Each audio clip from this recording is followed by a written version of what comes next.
Hello, everyone. I'm very happy to spend the next 50 or 60 minutes with you in front of the computer.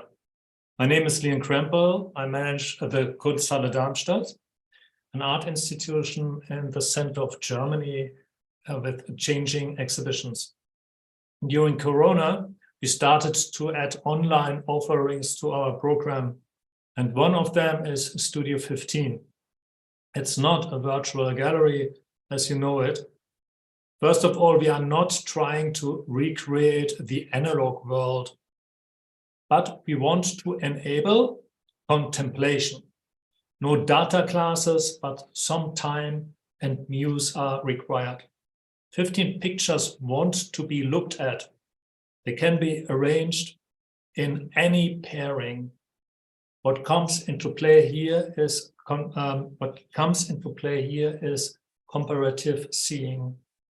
For the opening of our second Studio 15 exhibition, today I welcome George Frederick Takis.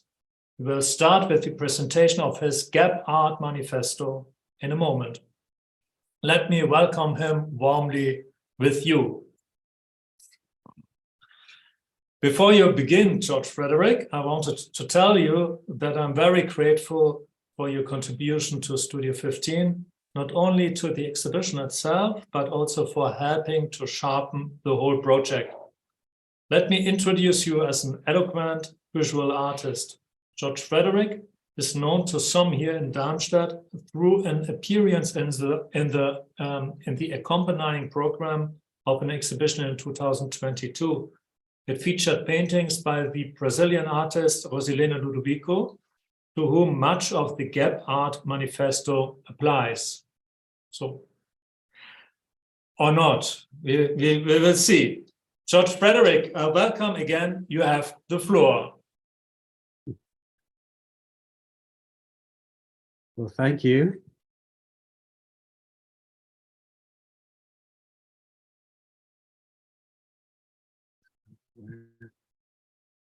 Sorry, I'm trying to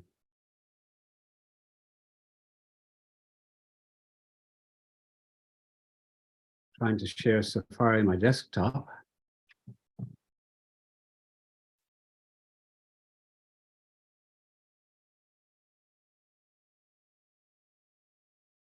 Just a second, folks.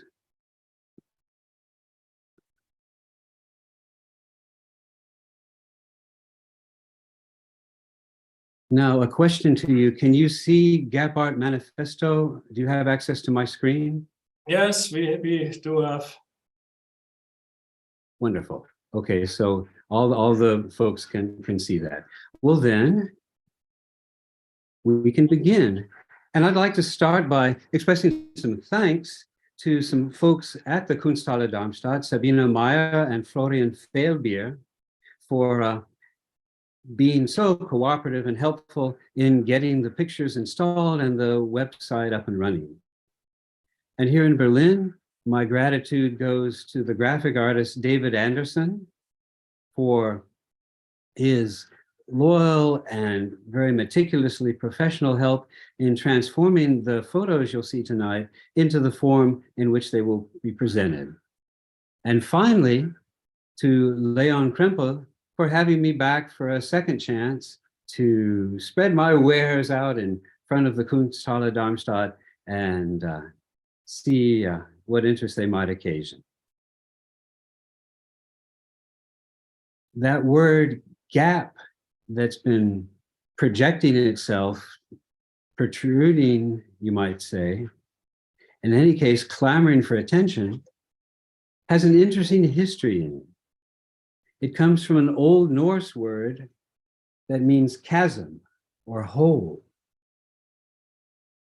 And what's very exciting for me is to have discovered a couple of months ago that in the Edischen cosmogony, the cosmogony of the old Eddas, there's a word Ginnunga gap in Icelandic, Ginnunga gap.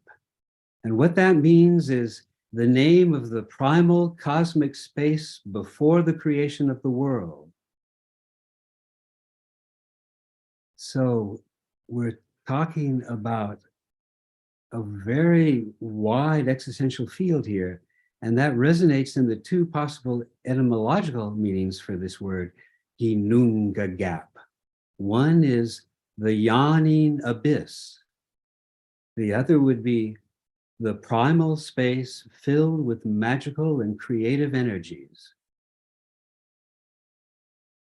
And with that as a prelude, I'd like simply now to walk through the exhibition with you and let the pictures, let initially the film, speak for themselves.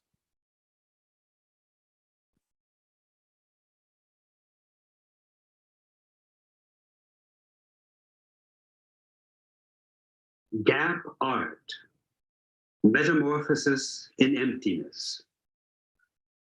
Gap art occurs in the here and now, in the space between things.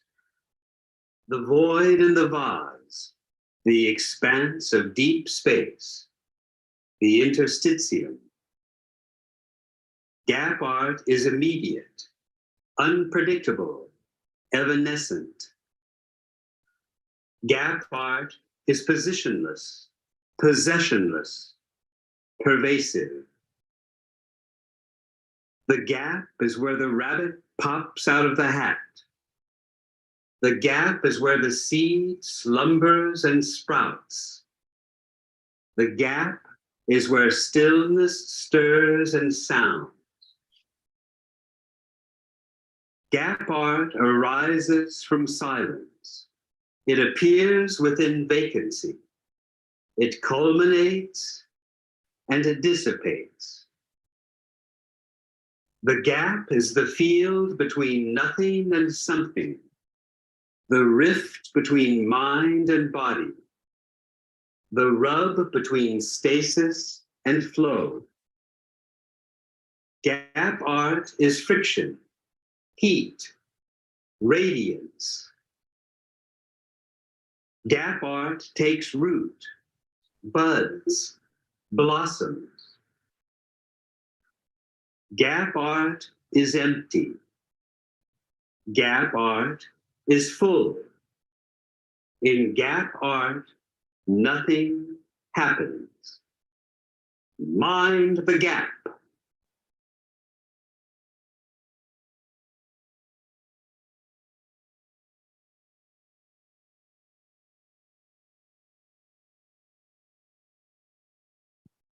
Womb of darkness.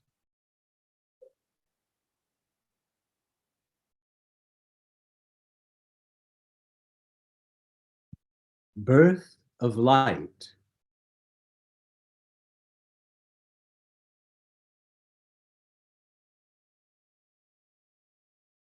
Window of mind.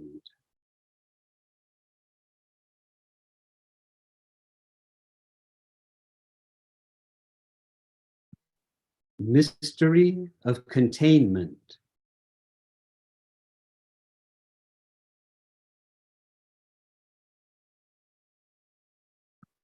Stage of imagination.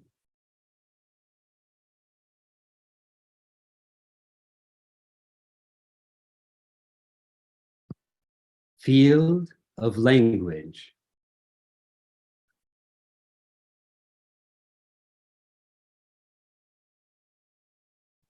Reach of ramification.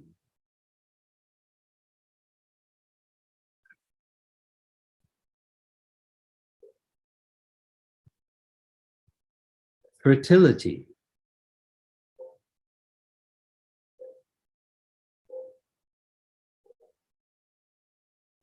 Nativity.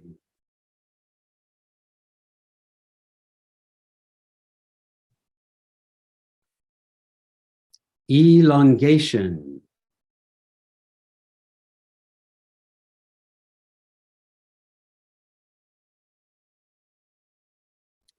Undulation.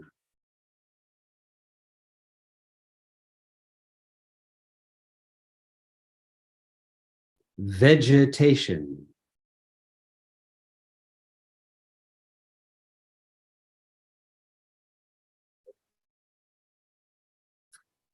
Foliation.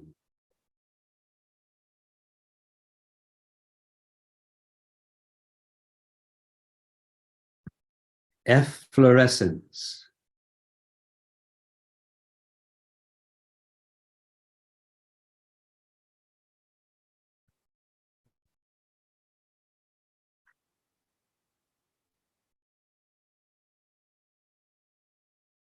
In many ways, those images speak for themselves.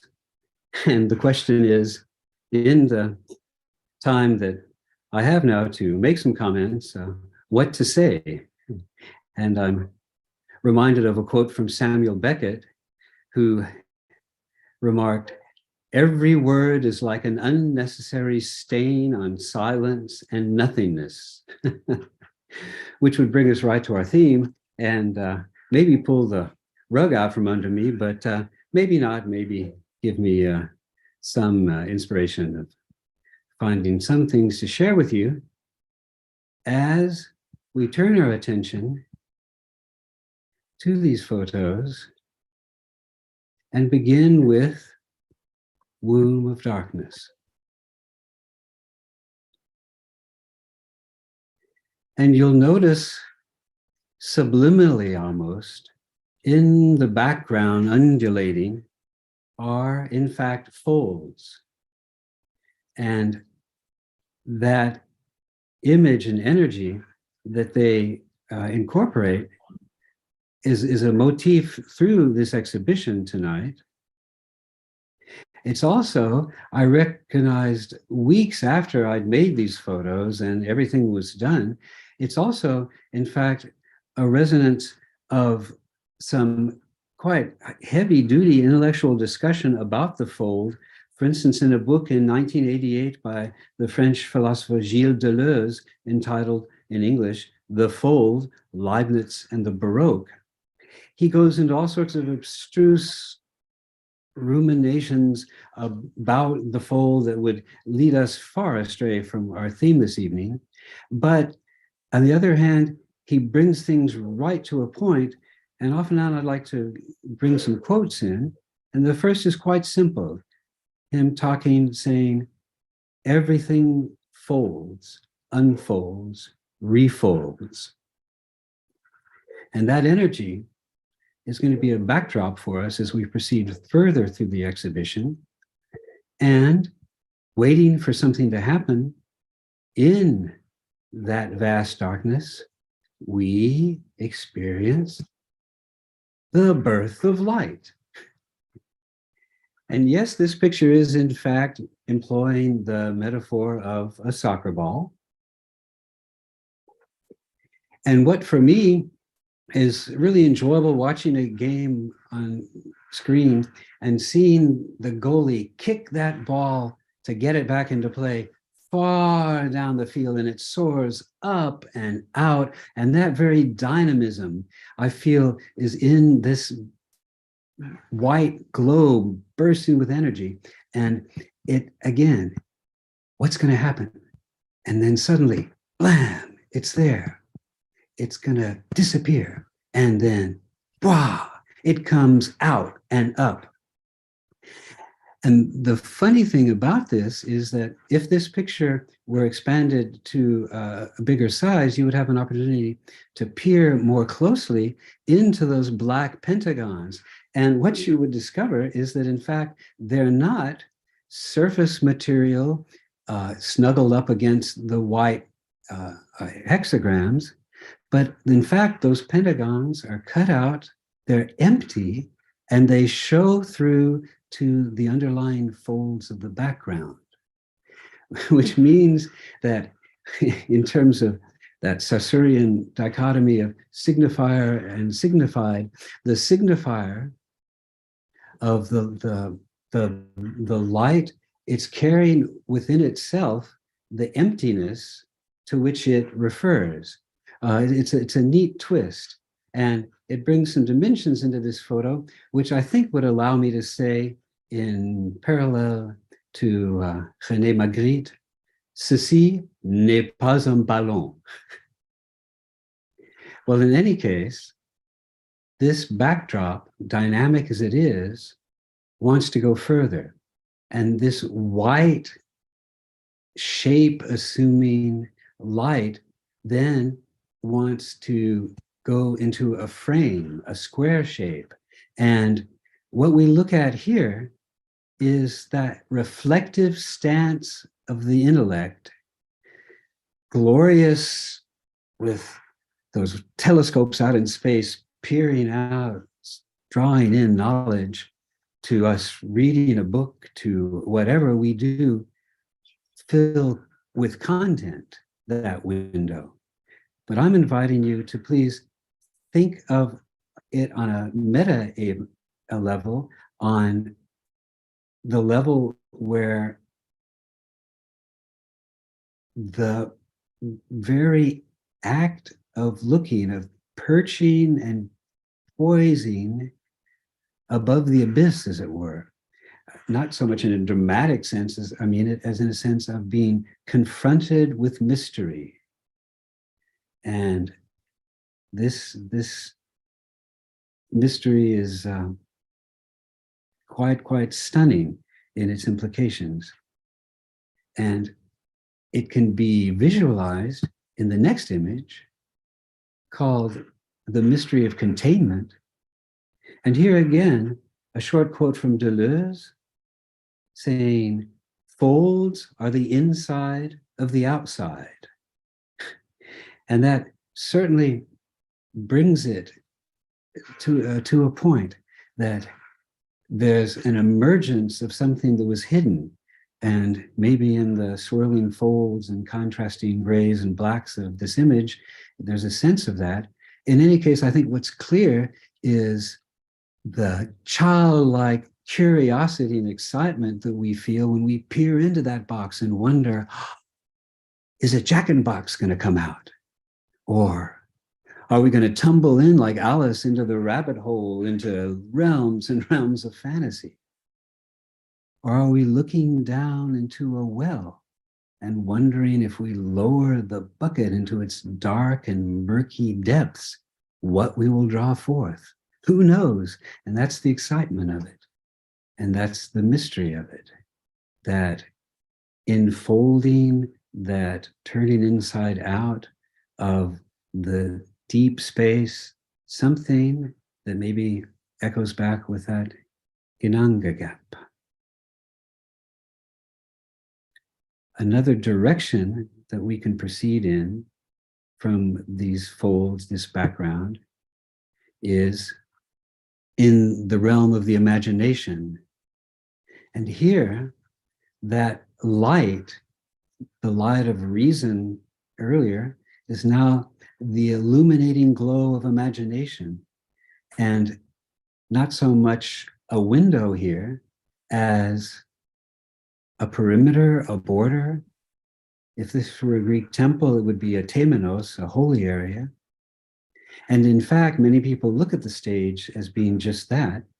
And the stage about which we're talking is not just that upon which the Royal Shakespeare Company would tread, or any one of a number of other actual actors would be performing.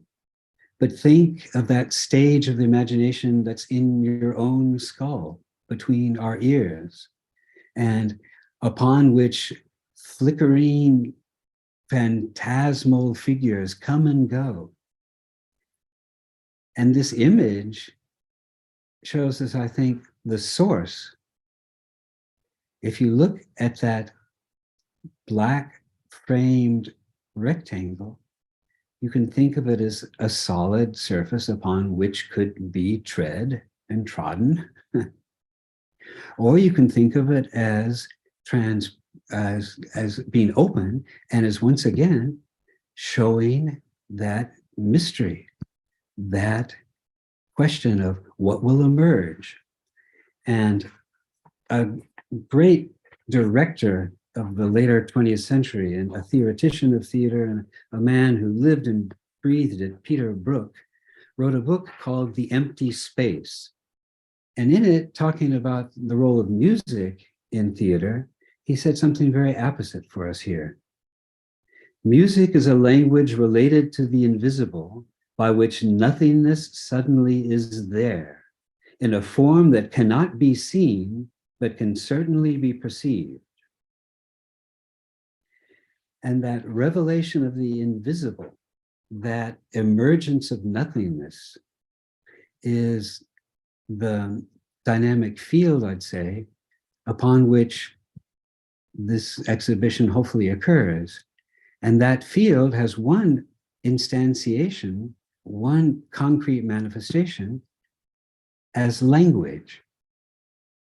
That word interstitium is the Latin word for gap, and it means simply standing between. And there's an interesting thing that can tickle our perception here. It's interesting that the letters cohering into syllables, forming a word, then point in their entirety towards something that is absent, a space that is only there by virtue of being between two objects, two thoughts, two momentary realities. That's its nature. And in a funny way, the appearance of this picture, in a roundabout sort of a way, expresses that. I'd invite you now to look with a glance always at the black backdrop of the left. Look at those black letters and think of them now not as ink upon paper, but what about if that was a stencil and cut into that cardboard were black lines and dots and curves, and you were looking through that, and what you're seeing is in fact the background, so that what in fact is behind is this. And what you are seeing superimposed upon it is this. Again, a neat sort of an alteration. Language, when it's put together in thought, goes out one thought after another in what I could say would be the reach of ramification. And here the play on words is because of the Latin word ramus for branch. And looking here at these three proud maples and marveling at the gradual slendering of trunk into branch into twig, we can also do a perceptual shift and suddenly say, but let's look at the background and the area between the twigs, that light gray space that is, I think, a very revealing image for this sense of in-betweenness, this sense of an empty but very abundantly filled source that has accompanied us through these first 7 black and white pictures, all of which somehow dealt with the mind, with the light of reason or of imagination, perched in inquiry and contemplation on the verge of the abyss, you might say.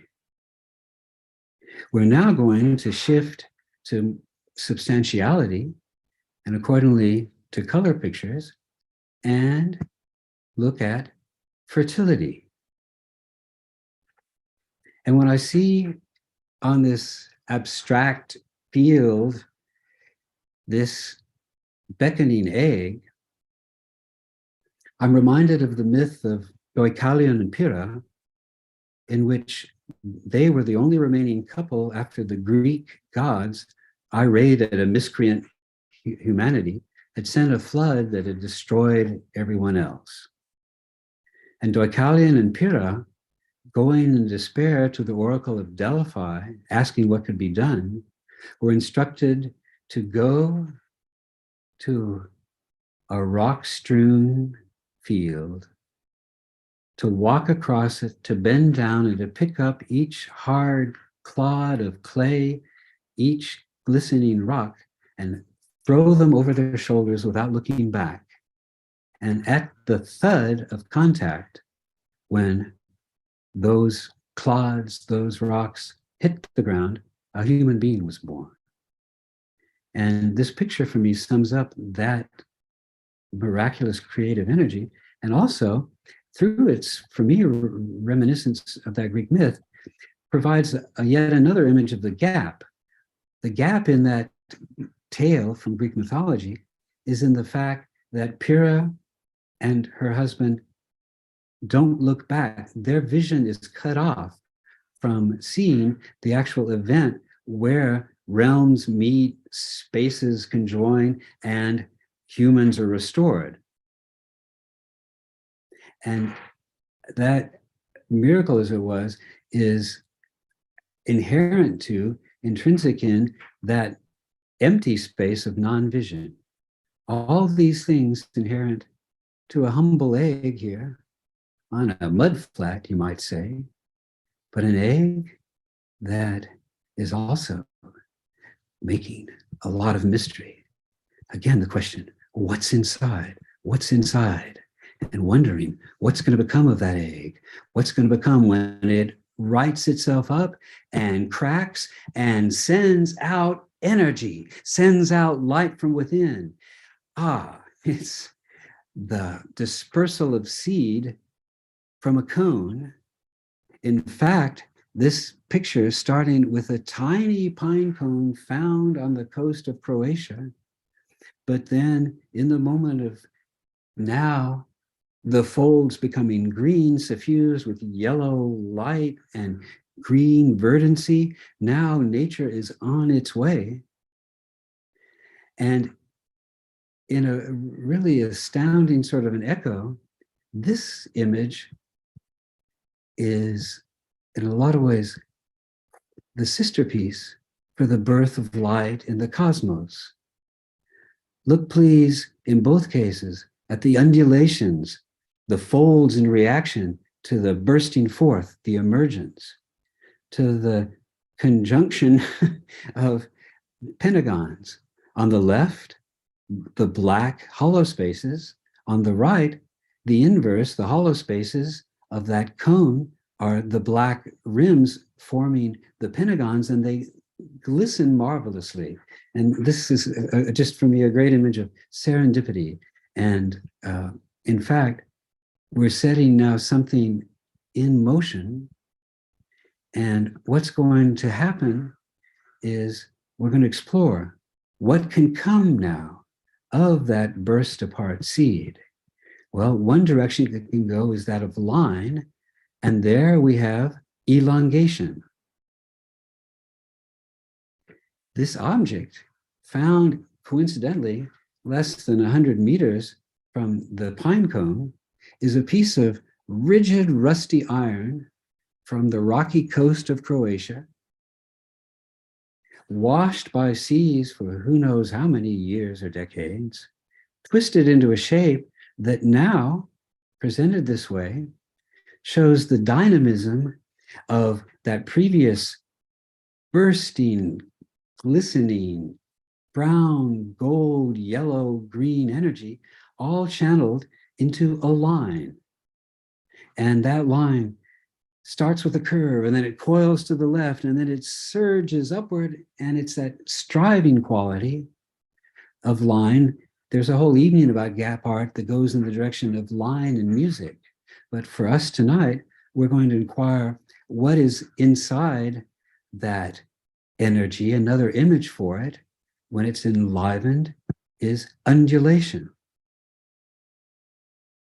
That creaturely, that reptilian movement forward, coiling and curling just as the image before, now has a surprising echo with the black backdrop. Notice that the snake is curled in its upper portion around a black hole. It could be like an inkwell. It could be, once again, that wishing well we were talking about. It, in fact, is the line carrying with it its own source in the void. It's a fascinating coincidence, at least for my eye. And now, from shades of brown, not exactly from aridity, but from a more schematic sort of view of things, we then slip into the lushness of vegetation. And here, the line energy is maintained. It's more delicate, more filigreed. A green ribbon where this image started simply by the random fall of that ribbon, and then where it led, and the folds that it gives way to. Let's trace the energy of that. Look at the ribbon starting at the lower left and follow it with your eyes. It goes up, it swings back to the left. It has a loop-to-loop like a roller coaster. It falls down, plummets, circles around, goes back to the left, and then in a slow diagonal ascent, blends into then that riotous play of folds, that green luxuriousness, chlorophyll, leaves, madly making sugar to nourish a bush or a tree, all with the mystery of folds, all with the energy of line.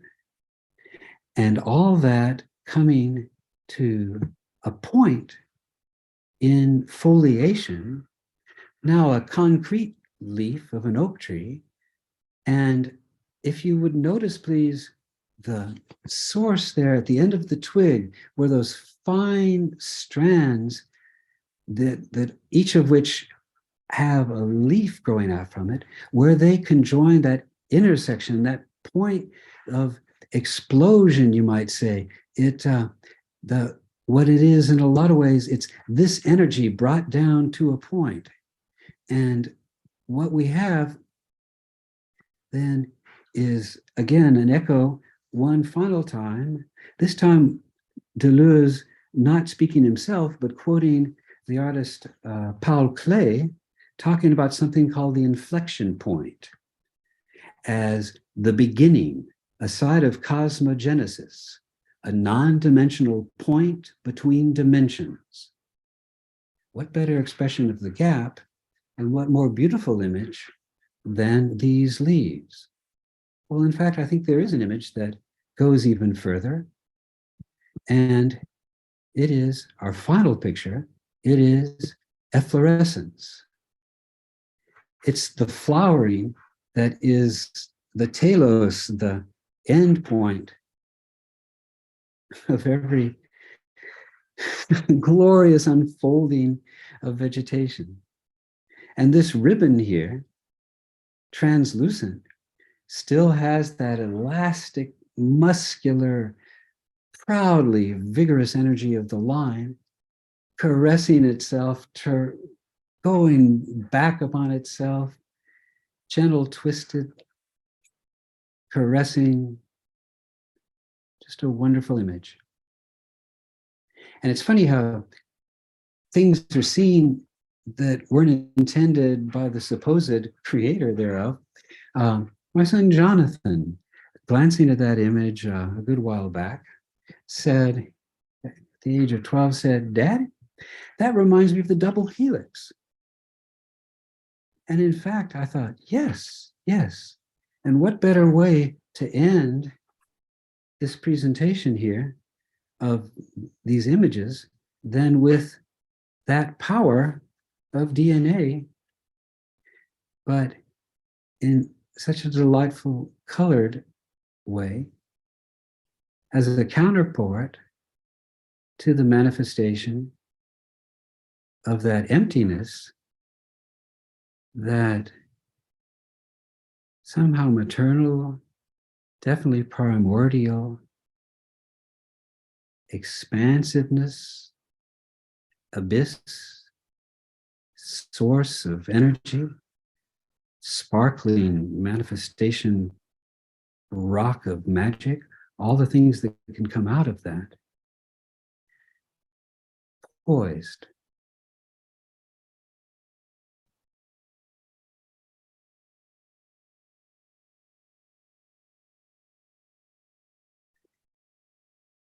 These images, if they've had any success at all in being able to convey something of nothingness, were gathered together, were informed by a certain intuition that I've had of what could be subsumed by, be meant by this term gap art, with its funny tongue-in-cheek echo of pop art, with the possibility of maybe someday staging gappenings.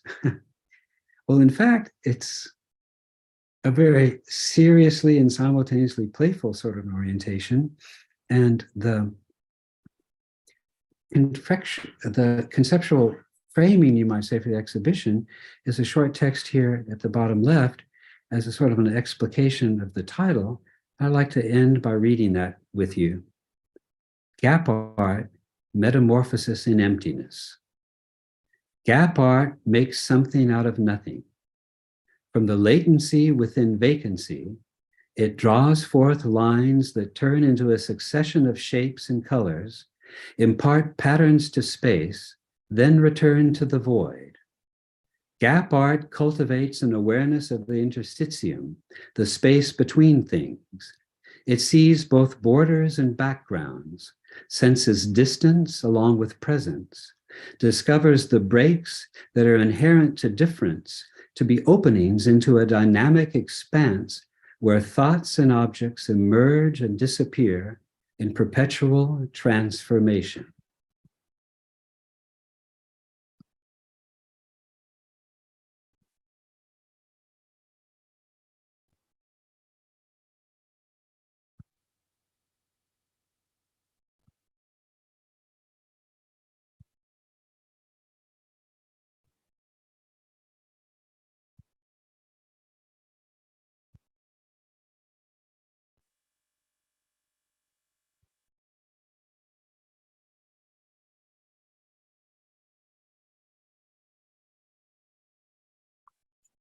Thanks a lot for your presentation, George Frederick.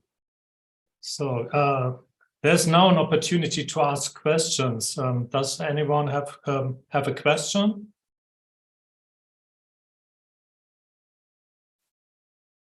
So no questions from the audience. So then let me ask you some questions, George Frederick. You say in your manifesto that gap art is possessionless. Do you mean that it has no properties, or that gap art cannot be owned? Thank you for a very astute question, and one way sort of poking at the soft underbelly, you might say, of this. There's a question in my mind, Leon, that you very astutely raised, namely of, is something we're actually calling an art, in fact, on an aesthetic plane, or is it more of a spiritual sort of a reality? That being said, I would it's hard to say. Yeah, okay. I lost my train for a second. I was actually sort of off in the nothingness. Now I'm back on it. And in fact, my suspicion about if this name of gap art has any actual legitimacy to claim to sum up something significant is that what it refers to is something that is possessionless, as you put it, in the sense that it occurs in the moment of reception by the audience. I'm very curious to do an evening with vocal music and some improvisations and some things where with people in a space, I'm approaching line through music, and there the possessionless aspect of it is that music appears, you hear it, and then it fades away. And if so, a long explanation to actually a fairly complex question, but I guess my answer would be that if there is any claim to possessionlessness on it, it's because it does find a way to pluck some chords to be located in a space of connection, but of evanescence. Another question I have is referring to the rabbit popping out of the hat. So what does magic mean to you? So you sometimes worked. You used to perform as a magician sometimes. And is there a relation between gap art and magic thinking? There definitely is. And it's a very humbling sort of a magic, because just in my personal experience, where the magic starts is where we learn to get out of the way. The magic is in some ways nothing more than the birth of a seed, the unfolding of a flower. It's when we stop taking that for granted and start experiencing it in its here-ness and now-ness, that our awareness for the magic of it is sharpened. And so the rabbit popping out of the hat, Leon, is it's a funny sort of a situation, because on the one level, we're all gathered eagerly and expectantly around something that's going to happen, a card trick, or I don't know, a sleight of hand, or in this case, whoop, a rabbit popping out of the hat. And we know on one level it's impossible. We know that the lady can't be sawn in the middle, of limbs bloodied by a saw, and yet we give ourselves over to the belief that it could happen. And that's the marvel of it. It's that innocent, childlike suspension of disbelief is a far too negative way of putting it. It's this relish, this delight in things happening. And so you ask me, where's magic in my life? Well, there are moments, there are days when I feel blessed just because, I pop out of bed like a funny bunny, an eager rabbit, and waiting all around is in fact the magic of happening out of a certain spontaneous nothingness. Hey, George. Good. Yeah. Can you be Yes? my driver on July 31st? George, this is Scoot Diamond in Naples, Florida. There's Hi, plenty. Scoot. How you doing? I loved your presentation, but there's plenty of magic and there's plenty of gaps in the work of Magritte. How has he influenced you, or has he, over the years? In fact, he really hasn't very much. I was familiar with that one painting in my freshman year at college, taking Fine Arts 13, and that would be part of it. But I suppose, Scoot, that maybe there is sort of an influence just in that the tongue-in-cheek use of language, the surrealistic sort of a freedom taking to proclaim that something is what you want and want it to be, and then the playing with somebody else's stereotype categorizing perceptions, which are your own too. We're all caught by them. It's the question of how we navigate the stickiness, you might say. But Magritte has been a minor and peripheral, but I guess sort of substantial influence upon the billiard ball trajectory of my life. Oh, I love that metaphor. And one more question, George, as I looked through your presentation, one song kept coming to mind about nothingness and invisibility. And when that song was John Lennon's Imagine. Has that song ever been in your consciousness, or is that too much in the pop world for your operatic background? Oh no! Listen. Oh goodness gracious! This is an old buddy from high school, and I could tell you about being over at Kent Stevens and listening to that specific song. Yeah, there's a lot of Imagine in John Lennon, and bless his soul. I can see Kent Stevens listening to that song, actually. Yes. Well, anyway, we'll get off on the gossip on another time. But the thing about there was some fellow who, when one of the horrible things that have happened to our world, I don't think it was, and just whatever, it doesn't matter, being very concerned about it, he took his piano and he went to some place public and played that very song, Imagine. And it was happened to be recorded, and it was on the YouTube and stuff, and it was very, very moving.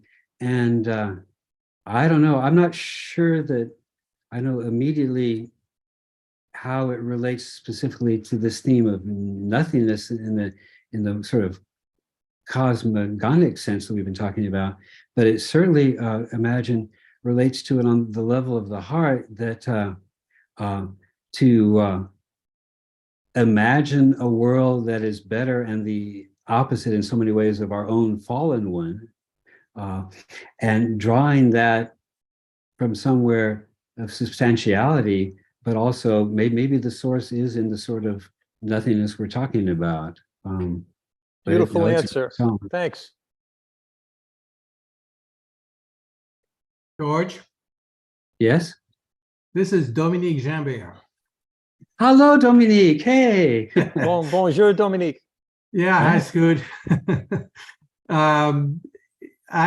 Your email piqued my interest for several reasons. One, I used to live in Weinheim, just a few miles down the highway from Darmstadt. Yeah. But more importantly, I was curious about what you had to show, and it so happens that I'm just picking up watercolor, just as a hobby. And I can't help but draw a parallel between Gap art and the concept of negative painting or negative shapes in watercolor. Could you tell me what you have a watercolor behind you, so you might have some understanding of watercolors. Yeah. The main thing is that combined with empty spaces, which is a technique in watercolors where the mind fills in the gap.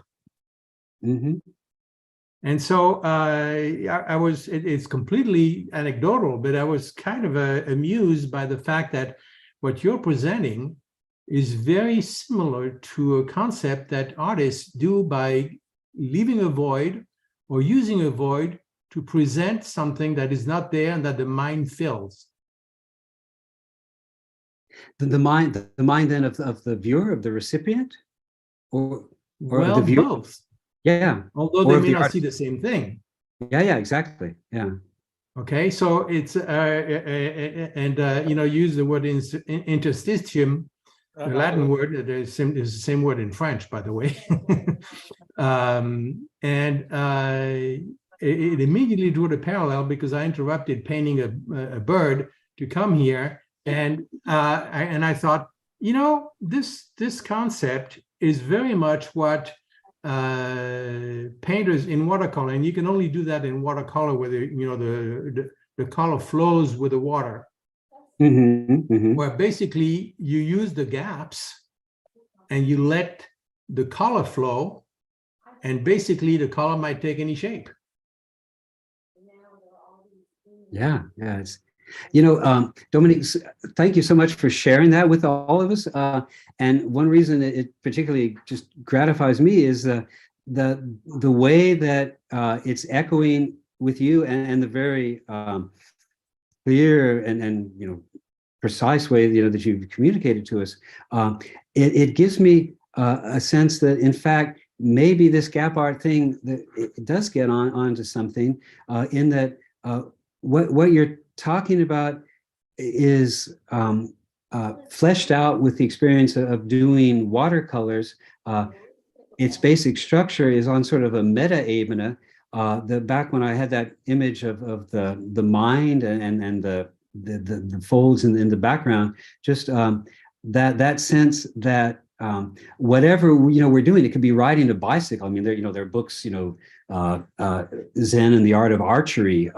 There are if a sort of perspective we're talking about that leaves room for emptiness as one of its self-evident postulates, you might say, that if we're doing so, then it's true in everyday life. It doesn't stop at the museum door. It doesn't stop when we decide now we're going to be back to our normal beastly selves. That our beastly selves are then also in some ways anchored into this nothingness thing. So Dominique, again, in a roundabout way, thank you so much, because what's your personal experience of the presence of the emptiness in the actual technique of doing the watercolors is absolutely fascinating. Thank you so much. Yeah, you're welcome. And by the way, it's nice talking to you. Yeah, yeah. Oh. I think. Further comments, questions? So if there are no questions anymore, so let me thank you again, George Frederick, for this fantastic presentation. I do feel blessed as well. So because I feel Studio 15 is developing in an unknown direction, which I like very much. So thank you also, thanks also to the audience, and have a nice evening or morning. We don't know. And see you again. Please follow the program of Kunsthalle Darmstadt. It's very easy, just Instagram, follow. So you can follow Instagram or inscribe for our newsletter. Subscribe our newsletter. Yes, because the newsletter is the main is also our way of announcing events like this wonderful presentation by George Frederick Takis. Thank you so much for coming, everybody, and Bye-bye.